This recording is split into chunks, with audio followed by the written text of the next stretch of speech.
महाराज जी, मेरा प्रश्न है कि जीवन में श्री जी की कृपा से सब कुछ है, फिर भी और ज्यादा पाने की इच्छा ही खत्म नहीं हो रही महाराज जी। ये तभी खत्म होती। ब्रह्म भूता प्रसन्नात्मा न शोचति न कांक्षति समाः सर्वेषु भूतेषु मद भक्तिम लभते पराम।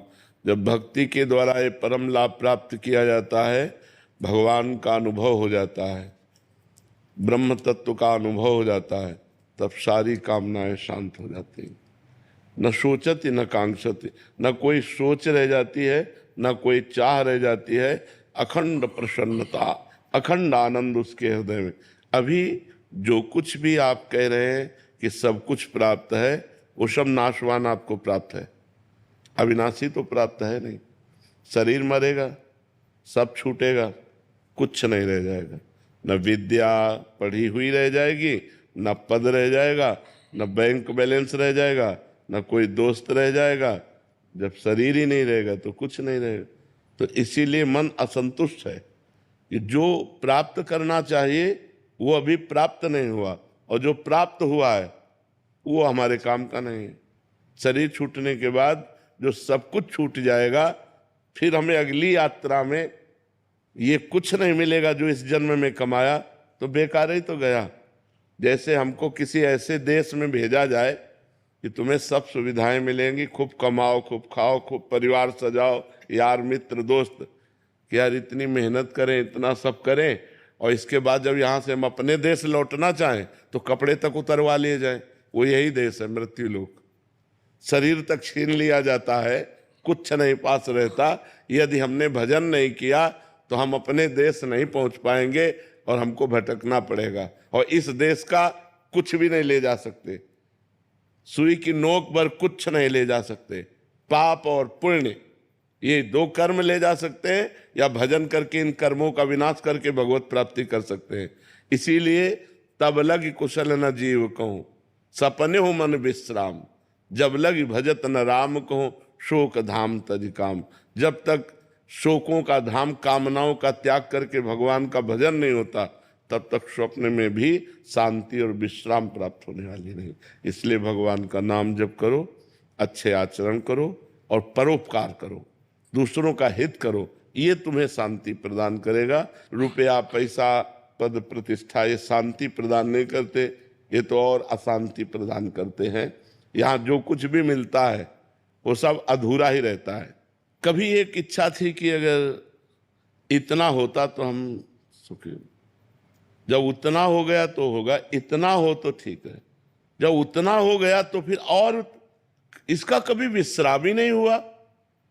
किसी के जीवन में इसका अंत कभी नहीं होगा। हमारी चाहतों का अंत भगवान से पूर्ण होंगी, ये संसार में कभी पूर्ण हो ही नहीं सकती।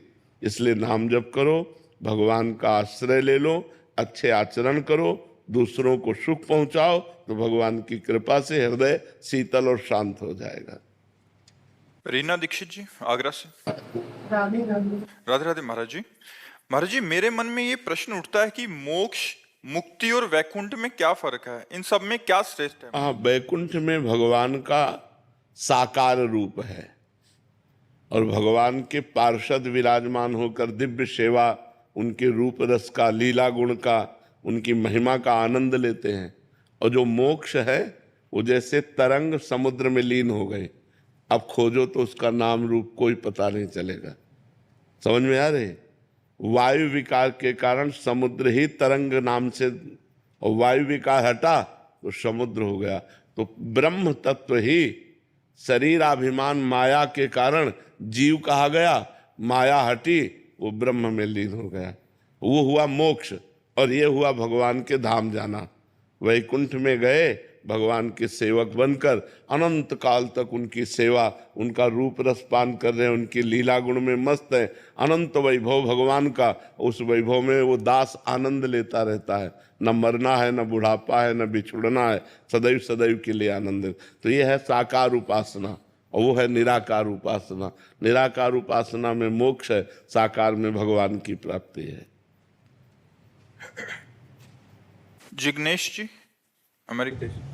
महाराज जी, राम जी द्वारा शबरी माँ जी को बताई कि 9 प्रकार की भक्ति को ग्रस्त जीवन में कैसे उतारे? क्यों, कठिनता क्या है? कौन सी कठिनता है? महीना 15 दिन में जब कभी समय मिले एक आध दिन के लिए, तो जहाँ आसपास संत हों वहाँ चला जाए और उनके श्रीमुख से भगवान की जो चर्चा सिद्धांत सुने, उसे खूब मनन करे। पहली भक्ति हो गई। प्रथम भगति संतन कर संगा, दूसरी रति मम कथा प्रसंगा। जहाँ भगवान की चर्चा होती हो वहाँ दैन्य भाव से जाके प्रणाम करके खूब एकाग्रता पूर्वक भगवान की कथा सुने। जहाँ जहाँ भगवान की चर्चा सुनने को मिले तो जाना चाहे। कोस 2 कोस में भगवान की कथा हो रही हो तो अगर हमारे पास साधन नहीं तो हम पैदल जाएं। एक एक पैर जो हम चलेंगे वो तीर्थों के समान हमें पवित्र कर देगा, क्योंकि हम भगवान की कथा सुनने जा रहे हैं। तो दूसरी भक्ति है भगवान की कथा सुनना। गुरुपद पंकज सेवा तीसरी भक्ति अमान। फिर गुरु का वर्ण कर ले और गुरु की आज्ञा के अनुसार चले, नाम जप करे, गुरु जी के चरणों का सेवन करे, मान रहित होकर, तो गुरु भक्ति हो गई। चौथी भगत मम गुण गण करे कपट तजगा। भगवान के लीला गुणों का घर में गायन करो, रामचरितमानस पढ़ो, भागवत पढ़ो, भगवान के कथा सुनो। 4 भक्ति हो गई। मंत्र जाप मम दृढ़ विश्वासा, पंचम भगत सुवेद प्रकाशा। जो गुरु जी ने मंत्र दिया है, दृढ़ विश्वास के साथ भगवान पर दृढ़ भाव रखकर गुरु मंत्र जपो, 5वीं भक्ति हो गई। छठ दम शील विरत बहुकर्मा, निरत निरंतर सज्जन धर्मा। जो संत जन आचरण बताते हैं उन आचरणों को करो, शीलवान चरित्र पवित्र रखो और बहुत सांसारिक कर्मों से निवृत्त रहो।